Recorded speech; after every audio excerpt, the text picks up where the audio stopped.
आज हम लोग देखने वाले हैं कि यहाँ पर वैंगलर किस तरीके से भागेगा उस लेडी से बचकर जो कि कुछ अजीब ही करना चाह रही है उसके साथ में। और तो और यहाँ पर सीतूनान का न्यू लुक दिखाया जाए क्योंकि यहाँ पर सीतूनान फिर से पूरी तरीके से रिवाइव हो गया है 10 हजारों सालों बाद। और तो और यहाँ पर जो ज़ुकीजी है वो पूरी तरीके से इस प्लैनेट को तबाह करने की मजबूरी पर आ जाएगा क्योंकि यूकीजी उसको वहां तक पुश कर देगा। तो वो किस तरीके से सब कुछ करता है वो सब कुछ हम लोग देखेंगे। देखने के लिए बहुत कुछ इसलिए करते हैं जल्दी से वीडियो को शुरू। तो यहाँ पर जो लेडी रहती है उसने कर दिया था हमला वैंगलिन के ऊपर। असल में वो हमला नहीं था, वो कुछ और ही था। जो वैंगलिन रहता है और उसकी खासतौर पे स्वॉर्ड स्पिरिट थी ज़ूलिग्यू। हम सबको पता है कि ज़ूलिग्यू कितना बड़ा वाला है, तो जाहिर सी बात है वो इस टाइम पे बाहर ना आए, ऐसा कैसे हो सकता है।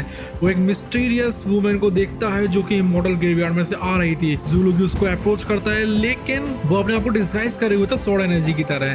जो वुमेन थी वो कहती है मैं हूँ माई जी, और वो कहती है मैं हूँ third ancestor for second immortal cline की। वो जो बाहर जाने का रास्ता था उसने उसको ब्लॉक कर दिया था। और वो कहती है तुम्हें एक्सपीरियंस करना होगा आज सुंदरता लाइफ की, जिसमें कि एक डिजायर था जो कि वैंगलिन की एनर्जी को ड्रेन कर लेगी इंटीमेसी के दौरान। वैंगलिन को समझ में आती है उसको बहुत ज्यादा चोट लगी हुई है, फुल स्ट्रेंथ पे नहीं है, इसलिए वैंगलिन उसको वार्न करता है। उसके 1 मिलियन सोल फ्लैग और पावरफुल सेलेस्टियल स्वॉर्ड भी है। डिमॉन्स्ट्रेट करता है उस स्वॉर्ड की ताकत को एक फ्लोर के ऊपर बड़ा सा गड्ढा बनाकर उसकी एनर्जी को छोड़कर। हालांकि उसको टॉन्ट करती है कि वो जो है वो उसको मार नहीं सकता है सिर्फ इन ट्रेजर्स की मदद से। वैंगलिन लेकिन काम रहता है, वो इंसिस्ट करता है कि वो पीसफुली चला जाएगा अगर वो उसको यहाँ से जाने देगी तो। इसलिए वो टनल को खोल देती है लेकिन वो डिमांड करती है कि तुम्हें अपना डोमेन सोल फ्रैगमेंट को यहीं पर छोड़ना पड़ेगा। लेकिन उसकी वजह वैंगलिन एक हिडन इन्फॉर्मेशन का इस्तेमाल करता है जिससे कि टेलीपोर्ट या बहुत दूरी पर उसके ट्रैप से वो बचकर निकल जाता है, लेकिन अभी भी पूरा निकल नहीं पाया था। माई जब पूरी तरीके से फ्रस्ट्रेट हो चुकी थी लेकिन उसको बहुत ज़्यादा इंटरेस्ट भी आ गया था उसमें। वो अपने पावरफुल स्क्रोल आर्टिफैक्ट को छोड़ती है उसके पीछे। ये जो स्क्रोल था उसमें से टैटू ड्रैगन और टाइगर बीस्ट निकल रहे थे जो कि बहुत ज़्यादा खतरनाक क्रीचर्स के बराबर थे जो कि वैंगलिन के पीछे पड़ जाते हैं जिस टाइम पर वो लेयर बाय लेयर करके यहाँ से भाग रहा था। अब जिस टाइम पर उस स्वॉर्ड एनर्जी रहती है वो इनइफेक्टिव प्रूव हो जाती है। वैंगलिन यहाँ पर रेस्ट्रेन कर देता है उस ड्रैगन को, सेलेस्टियल रेस्ट्रिक्शन को, जिससे कि उसको पहले लेयर में भागने का टाइम मिल जाए। लेकिन कुछ भी क्यों ना हो, जिस टाइम पर वो स्क्रोल रहता है वो रेस्ट्रेन करने की कोशिश कर रहा था और जो माइजी का स्क्रोल रहता है उस तक पहुंच ही जाता है। और वैंगलिन बिल्कुल कुन्ने में आ गया था, उसको लगा था ये सब कुछ खत्म हो जाएगा, इसलिए वो अपने निकालता है खुद का ब्लैक स्क्रोल जो कि एक आर्टिफैक्ट था जिसको कि वो पूरी से कंट्रोल नहीं कर पा रहा था। ये जो स्क्रोल था उसमें था सिंगल गोल्डन पर्पल डॉट जो कि बिल्कुल माइजी के 10 डॉटेड स्क्रोल होती है उसके जैसे नेचर का था। यानी कि इन दोनों के स्क्रोल काफी ज्यादा सिमिलर थे। उसके अपीयरेंस के हिसाब से वो ड्रैगन थे और जो टाइगर थे जो कि आ रहे थे माइजी के स्क्रोल से वो कंफ्यूज हो जाते हैं। माइजी सेंस करती है कि ये डेवलपमेंट कुछ ज्यादा खतरनाक वाला है। वो शॉक हो गई थी वैंगलिन के इस टैटू बीस्ट को देखकर क्योंकि ये था फॉर सेकंड इमॉर्टल क्लाइन का लॉस्ट ट्रेजर। कमांड करती है स्क्रोल को इससे कि बीस्ट वापस आ जाए और जैसे ही ड्रैगन और टाइगर वापस आना शुरू करते हैं वैंगलिन का स्क्रोल एक्टिवेट हो जाता है। जो लोन गोल्डन पर्पल डॉट होती है वो चमकती है, उसमें से अलग ही तरीके की एक और वुमेन निकले आती है। अब दोनों के दोनों स्कूल एक दूसरे को फेस कर रहे थे बैटल फील्ड में। जो परसुइंग बीस्ट वेव होती है वो कंफ्यूज हो जाती है और यहाँ पर कुछ अलग ही तरीके का कंफ्यूजन फैला हुआ था। जो वुमेन रहती है वो बुलाती है ड्रैगन और टाइगर टैटूज को अपनी तरफ। वो एविडेंटली उसके पास में आ जाते हैं और खुश थे वो लोग। और उसी टाइम पर 3 फिगर्स रहते हैं, वुमेन और जो टैटूज रहते हैं वो मर्ज हो जाते हैं स्क्रोल के साथ में। और दूर आई पर 11th लेयर पे वो थर्ड एंसेस्टर थे फॉर सेकंड इमॉर्टल क्लैन के। थोड़ा सा खून फेंकती है क्योंकि उसको टैटू बीस्ट था उसको रिक्लेम कर लिया था उसने। और शॉक थी, उसको रियलाइज होता है कि ये जो मिस्टीरियस वुमेन है जो कि वैंगलिन के स्टोर से निकली थी जो कि इतनी पावरफुल तो थी कि वो उसको सील कर सकती है टैटू बीस्ट एटलस में। वो सोचती है कि मुझे कंट्रोल तो चाहिए ही चाहिए किसी भी हालत में। वो समन करती है अपने स्क्रोल को एक 9 लीफ प्लांट का इस्तेमाल करके अपने फोरहेड के ऊपर से। तो स्क्रोल रहता है जो कि वैंगलिन के पास में था वो क्विकली क्लोज हो जाता है और वहां से वैनिश हो जाता है। वैंगलिन अपने खुद के स्क्रोल को उसके बाद पकड़ता है, उसको देखता है कि इसमें कुछ गड़बड़ तो नहीं है और फिर वो वहां से आगे की तरफ भाग जाता है। तो यहाँ पे ज्यादा कुछ नहीं होता है। जो माइजी रहती है अपने स्क्रोल को तोड़ती है वैंगलिन के पीछे आने के लिए। वैंगलिन खुद के स्क्रोल को भी छोड़ता है। अब वैंगलिन का जो स्क्रोल था वो भी फॉर सेकंड इमॉर्टल क्लैन का था, इसलिए वो दोनों स्क्रोल काफी सिमिलर थे क्योंकि जो माइजी थी वो खुद फॉर सेकंड इमॉर्टल क्लैन से ही बिलोंग करती थी और वैंगलिन नहीं करता था, इसलिए वो कहती है कि दोनों मेरे पास आ जाए। तो वो उसके पास में आ भी जाते हैं। उसको कुछ चीज़ समझ में आती है कि उसके अंदर एक और मिस्टीरियस वुमेन थी। उसका जो वैंगलिन रहता है वहां से बाहर निकल जाता है और यहाँ पर रात का अंधेरा था। वैंगलिन बिना किसी ट्रेस से यहाँ से भाग जाता है, डोमेन सोल फ्रैगमेंट को ले जाता है। उसको पता थी ये बात की जो फ्रैगमेंट है वो एक इंडिपेंडेंट एग्जिस्टेंस है। अब यहाँ पर थर्ड एंसेस्टर कंट्रोल में नहीं है क्योंकि उसने उसको वहां से फ्री कर लिया है। अब ये जो चीज थी वो एंसेस्टर के लिए तो बिल्कुल वैल्यूएबल नहीं थी, लेकिन वैंगलिन के लिए वो ट्रम्प कार्ड की तरह इस्तेमाल होने वाली है। अगर किसी अपोनेंट का उसको सामना करना पड़े तो। अब वैंगलिन वहां से बाहर आ गया था, उसके बाद वो जाता है सायुदा के पास में, उसके बाद वो एक जान बॉडी के पास में जाता है जो कि हम लोगों ने ऑलरेडी देख लिया है एपिसोड में, जो कि हम लोगों को पहले से दिखा दी गई है। लेकिन उसके बाद जैसे वो वहां से बाहर निकलता है, सीतू नान आ जाता है। दसियों हजारों साल बाद उसने अपनी बॉडी को रीगेन कर लिया था, फोर्थ एंसेस्टर को बॉडी को डिवोर करके, और अब वो एसेंडेंट स्टेज पे आ गया था और अब वो उतावला हुआ जा रहा था लाइफ को एंजॉय करने के लिए। वो वैंगलिन को कहता है कि चलो हम लोग प्लेनेट फैंगलुआन पे चलते हैं जहाँ पर की ब्यूटीफुल फीमेल कल्टीवेटर्स होती हैं। लेकिन वैंगलिन यहाँ पर डिक्लाइन कर देता है। मतलब फैंगलुआन एक ऐसा प्लेनेट है जहाँ पर की लड़कियां भरी पड़ी हैं, बहुत ज्यादा सुंदर सुंदर, और यहाँ पर जो सीतू नान है वो हम लोगों को सीधा बंदा तो है नहीं, लेकिन वैंगलिन जरूर यहाँ पर मना कर देता है। सीतू नान कहता है कि उसकी कल्टीवेशन जर्नी के बारे में वो रिवील करता है कि उसने कभी भी कल्टीवेट नहीं करा था एनलाइटनमेंट के लिए, उसको सिर्फ चाहिए थी प्लेजर, पावर और बदला। वो सोचता है कि किस तरीके से फाउंडेशन एस्टैब्लिशमेंट पे जब वो पहुंचा था उसने कल्टीवेशन को एबेंडन कर दिया था, इससे कि वो एक स्मॉल मॉर्टल कंट्री के ऊपर रूल कर सके जिसमें काफ़ी ज़्यादा लग्जरी थी। लेकिन तभी वहाँ पर एक कोर फॉर्मेशन कल्टीवेटर आ जाता है, इसकी वजह से उसको भागना पड़ता है, इसलिए उसको कोर फॉर्मेशन पे आना पड़ता है। उसके बाद वो अपनी फिर से एक बढ़िया लाइफस्टाइल जीता है हार्ड रैंक कल्टीवेशन कंट्रीज में, लेकिन और ज़्यादा स्ट्रॉन्ग एनिमीज आ जाते हैं जैसे कि नेशन सोल कल्टीवेटर्स। उसके बाद एक सोल फॉर्मेशन कल्टीवेटर आ जाता है, इसलिए उसको सर्वाइव करने के लिए और ज़्यादा कल्टीवेट करना पड़ा था हाई स्टेज पे जाने के लिए। सीतू नान इस केव वर्ल्ड का सबसे ज़्यादा टैलेंटेड बंदा है, यानी कि इस यूनिवर्स का समझ सकते हो। जाहिर सी बात है कि उसके लिए कोई बड़ी बात नहीं थी इन स्टेज पे पहुंचने के लिए। वो और ज़्यादा प्लेजर के लिए फिर जाता है सारी जगहों पर ईवूयू के साथ में, जो कि फर्स्ट सुजाकू थे। वो कंटिन्यू रहती है सुजाकू की, उसको रैंक 4 से रैंक 6 पर ले आता है और खुद का उनको प्लान मिल जाता है। लेकिन उनके जो प्लान्स रहते हैं वो डिस्टर्ब हो जाते हैं फॉर सेकंड इम्पोर्टल क्लैन की वजह से, जिसकी वजह से वॉर हो जाती है। ये ईवूयू रहते हैं और जो बाकी के अलाइज रहते हैं वो सैक्रिफाइस कर देते हैं खुद को, जिससे कि वो एनिमी को सील कर सकें। और सीतू नान रहता है वो हेवन डिफाइंग बीट में ट्रैप हो गया था जब तक कि वो वैंगलिन से नहीं मिला था। अब वो फ्री हो गया है, अब वो सपने देख रहा है, वो फिर से प्लेजर की दुनिया में डूब जाएगा और फिर से प्रिंस बन जाएगा। वैंगलिन उसकी बात को कामली सुनता है, उसको समझ में आ जाती है कि उसका जो खुद का पाथ है वो बिल्कुल अलग है। सीतू नान जो रहता है वो सिर्फ और सिर्फ फ्रीडम चाहता है और मजे करना चाहता है। वैंगलिन का जो पाथ है वो खुद कल्टीवेशन करने के लिए है, और वो ऐसी कल्टीवेशन है जिसमें कि उसको सबसे ऊपर जाना पड़ेगा और जो हेवेंस की सच्चाई है उसको ढूंढना पड़ेगा। तो सीतू नान रहता है, इसको रिकॉग्नाइज हो जाती है कि वैंगलिन कितना ज़्यादा प्राइड वाला बंदा है और कितना ज़्यादा इसके अंदर आगे बढ़ने का जोश है।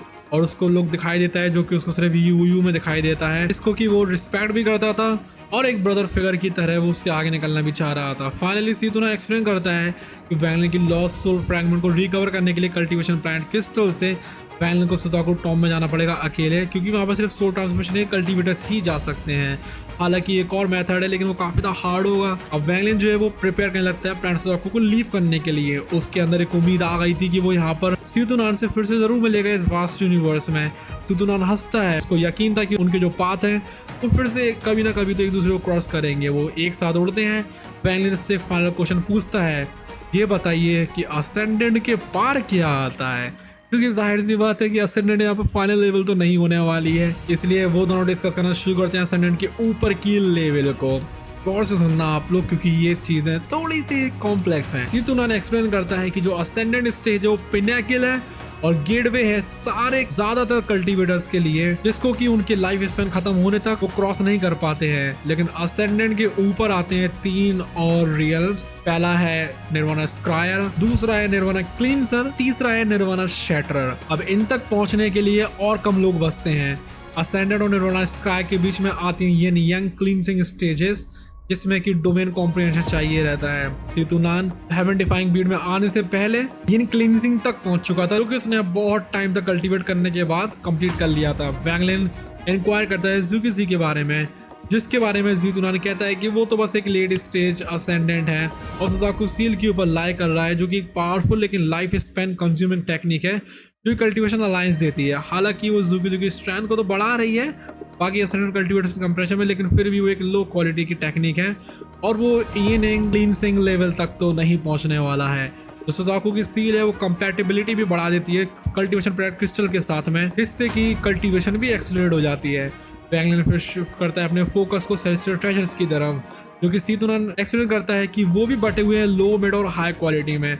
कुछ जो मिड क्वालिटी के सेलेस्टियल ट्रेजर्स होते हैं वो यहाँ पर है जिस टाइम से सेलेस्टियल रियल्म कोलैप्स हुआ है। कुछ अफवाहें भी हैं कि जो ट्रेजर्स रहते हैं सेलेस्टियल गेट के ऊपर वो सिर्फ निर्वाणा शटर के लोग ही चला सकते हैं। सीतुनान सस्पेक्ट करता है कि जो हेवन डिफाइंग बीड है वो भी उनमें से एक ऐसा आर्टिफैक्ट है। वैगनर प्रेजेंट करता है अपनी सेलेस्टियल स्वॉर्ड को, जो कि सीतुनान देखता है और कहता है कि ये है मिड क्वालिटी का सेलेस्टियल ट्रेजर, लेकिन नोट करता है कि इसकी जो पावर है वो इनकम्प्लीट है जब तक स्वॉर्ड स्प्लिट को मर्ज नहीं करोगे और 3 और कंपेनियन स्वॉर्ड्स को। उसके बाद भी वो एम्फसाइज करता है कि ये काफ़ी ज़्यादा रेयर है और वैल्यूएबल है और इस ट्रेजर की वजह से यहाँ पर जंगें तक हो सकती हैं। अभी यहाँ पर सीतुनान अल्टीमेटली रिटर्न कर देता है उसकी स्वॉर्ड को, स्टेट करता है कि अगर वो इसको वैगलिन से चुरा लेगा तो उसको यहाँ पर काफ़ी ज़्यादा शर्मिंदगी महसूस होगी। वो कहता है उसके पास भी 2 लो क्वालिटी के सेलेस्टियल ट्रेजर्स थे पास्ट में। वैगलिन उसको चिढ़ाते हुए कहता है ज़ू के कलेक्शन के बारे में, लेकिन सीतुनान फिर से कहता है अगर वो ज़ू के कलेक्शन को लेगा तो उसको यहाँ पे एम्बेरसमेंट महसूस होगी। फाइनली वैगलिन रिवील करता है अपने गॉड स्लेइंग वॉर कैरियर को और अपने फियर्स सोल स्पिरिट को बुलाता है, जिसकी वजह से सीतुनान थोड़ा सा इंटरेस्टिंग हो जाता है। वो इस आर्टिफैक्ट की तरफ देखता है। ये जो है वो लो क्वालिटी सेलेस्टियल ट्रेजर्स हैं, लगभग मिड गेट तक पहुंच चुके हैं सेलेस्टियल रियल्म से। उसके बाद वो कहता है इसमें एक स्पेशल टेक्निक की रिक्वायरमेंट होती है कंट्रोल करने के लिए। वैगलिन उसको सरप्राइज कर देता है एक जेड स्लिप को देखकर जिसमें कि ये टेक्निक थी, क्योंकि कंफर्म कर रहा था कि ये जो है वो ट्रेजर के क्रिएटर ने ही बनाई है। सीतुनान को काफी ज्यादा खुशी होती है, वो सोचता है कि जो वैगलिन है उसको वॉर कैरियर देने की सोच रहा है, लेकिन उसका जो वैगलिन रहता है वो अपने बीस्ट ट्रैप को वापस बुला लेता है जो कि बीस्ट स्पिरिट को कंट्रोल कर रहा था, जो कि कैरेट के साथ में जुड़ा हुआ था। उसके बाद उसको फ्री कर देता है जिससे कि सीतुनान उसको अपने अंडर में ले सके। वो इंश्योर कर रहा था कि उसके पास एक पावरफुल वेपन होगा अपने खुद के रिवेंज के लिए। उसी दौरान फॉरसेकन इमॉर्टल क्लैन की 4 जो आर्मीज रहती है वो गैदर हो जाती है सुजाकू कॉन्टिनेंट के ऊपर और वो फाइनल अटैक करने के लिए तैयार थी। उनकी जो फोर्सेस रहती हैं उसकी वजह से सुजाकू के डिफेंडर्स फोर्स्ड हो गए थे रिट्रीट करने के लिए। माउंट सुजाकू पर जो सॉलिटरी असेंडेंट कल्टीवेटर्स होते हैं जैसे कि ज़ू थे वो वहाँ पर इंतजार कर रहे थे, क्योंकि काफ़ी ज़्यादा लोनली तो महसूस कर ही रहे थे, लेकिन वो यहाँ पर बदला लेने के लिए तैयार थे। वो रिकॉल करते हैं सारे के सारे डिफेंडर्स को और समन करते हैं कॉइन फैंग को, ल्यू माए को, क्योंकि यहाँ पर लाइफ एंड डेथ ट्रायल होने वाला है। अब जैसे जैसे ब्लैक क्लाउड्स एनिमीज के छटते जाते हैं, फॉरसेकन इमॉर्टल क्लैन के लीडर होते हैं फिर से अपीयर होते हैं, जिसमें कि थे 5th ancestor golden tattoo junior master, जिनको कि रिकॉग्नाइज कर लेता है वैगलिन, क्योंकि वही थी सेडक्टिव 3rd एंसेस्टर जिनके पास 2 एंसेस्ट्रल स्पिरिट्स, और इनकी जी भी वहां पर आए हुए थे जो कि थे ज़ू के साथ में कभी पड़े हुए डिसाइपल। फाइनली 1st एंसेस्टर भी डिसाइड करते हैं 5 कलर लाइट के साथ में, जो कि थे 11 लीफ शमन, जिनकी स्ट्रेंथ बहुत ज़्यादा ट्रेमेंडस थी। इनकी जी ऑफर करता है कि कल्टीवेशन प्लेट क्रिस्टल को सरेंडर कर दो और प्लेट को स्प्लिट कर दो। ज़ू जी हंसता है, वो कहता है कि वो यहाँ पर प्लेट क्रिस्टल को ख़त्म कर देगा शांति लाने की बजाय।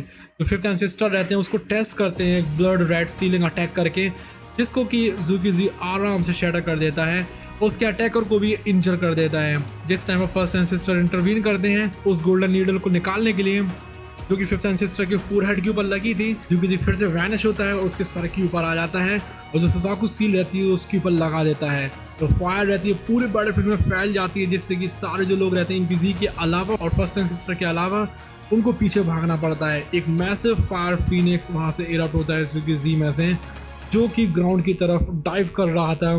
जिस टाइम पे 1st एंसेस्टर काउंटर करते हैं उसको एक 11 लीफ प्लांट को बुलाकर, जिसकी की जो लीफ रहती है वो उस फीनिक्स को रोक पा रही थी।